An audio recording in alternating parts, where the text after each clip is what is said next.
Nagsampa ng reklamong perjury si Vice President Sara Duterte laban sa nagpakilalang dati niyang aide na si Ramil Madriaga.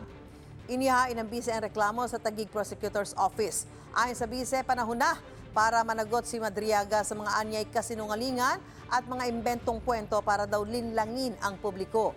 Giit ng bise, kailanman ay hindi niya naging kaibigan o tauhan si Madriaga, na nagsabi noon na inutusan umano siya ng bise na maghatid ng pera sa ilang personalidad.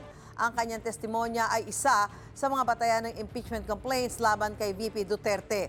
Nanindigan naman ang abogado ni Madriaga na si Attorney Raymond Palad na direktang nagtrabaho ang kliyente para sa Vice President. Certification from the ASPG, formerly the VPSPG.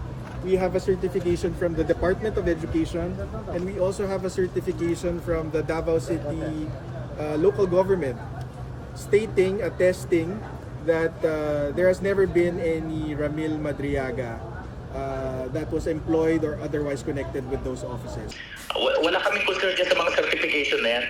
Hindi naman tayo nag-claim na talagang government employee na nasa plantilla si Mr. Madriaga. Sinasabi niya more on intelligence work, reporting directly to the former president and to VP Sara.